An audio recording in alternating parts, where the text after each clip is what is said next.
తెలుగు సంబరాల తీయదనం అలనాటి రుచుల సరికొత్త రూపం పరంపర స్వీట్స్. సోషల్ మీడియాలో మహిళలను కించపరిచే వ్యాఖ్యలు చేసిన వారిపై ఏపీ సర్కార్ కొరడా జులిపిస్తోంది.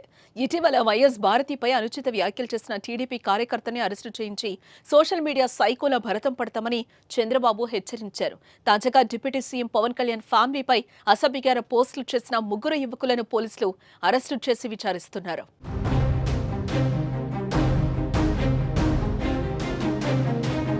పవన్ కళ్యాణ్ చిన్న కుమారుడు మార్కు శంకర్ని సింగపూర్లో అగ్ని ప్రమాదం జరిగి క్షేమంగా బయటపడిన తర్వాత ఇండియాకు తీసుకొచ్చారు.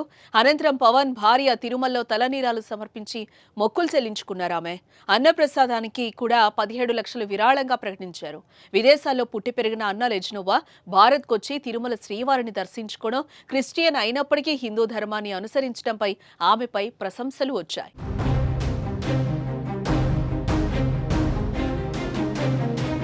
కొడుకు కోసం అన్నా లెజినోవా చేసిన మంచి పనిని చాలా మంది పొగిడారు కూడా. అయితే కొందరు డిప్యూటీ సీఎం పవన్ కళ్యాణ్ తో పాటు భార్య అన్నా లెజినోవా కుమారుడు మార్కు శంకర్ పై ట్రోలింగ్ మొదలు పెట్టారు. సోషల్ మీడియాలో అసభ్యకర వ్యాఖ్యలు చేశారు. దీంతో వెంటనే రంగంలోకి దిగిన పోలీసులు కర్నూలు జిల్లాలోని గూడూరు పట్టణంలో ముగ్గురు యువకులను గుంటూరు సైబర్ క్రైమ్ పోలీసులు అదుపులోకి తీసుకున్నారు.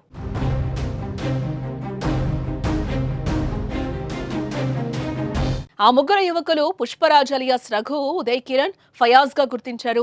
పుష్పరాజు అల్లు అర్జున్ అభిమానిగా తెలుస్తోంది. ఉదయ్ కిరణ్, ఫయాజ్ స్థానికంగా సెల్ షాప్ ను నిర్వహిస్తూ తమ జీవనాన్ని కొనసాగిస్తున్నారు. వీరు షాప్ లోనే పుష్పరాజు పనిచేస్తూ ఉన్నాడు.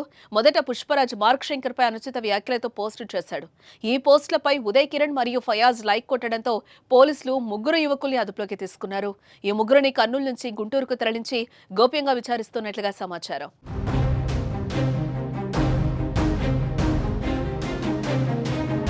అన్నా లెజినోవాపై వచ్చిన ట్రోల్స్ ను Telangana Congress MLC senior heroine Vijayashanti serious అయ్యారు.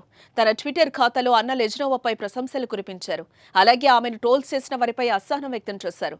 దేశం కాని దేశం నుంచి వచ్చి వేరే మతం అయినప్పటికీ హిందూ ధర్మాన్ని విశ్వసించిన మహిళ AP deputy CM Pavan Kalyan భార్య అన్నా లెజినోవాపై కొందరు కామెంట్స్ చేస్తూ ట్రోల్ చేయడం అత్యంత అసమంజసమని అన్నారు.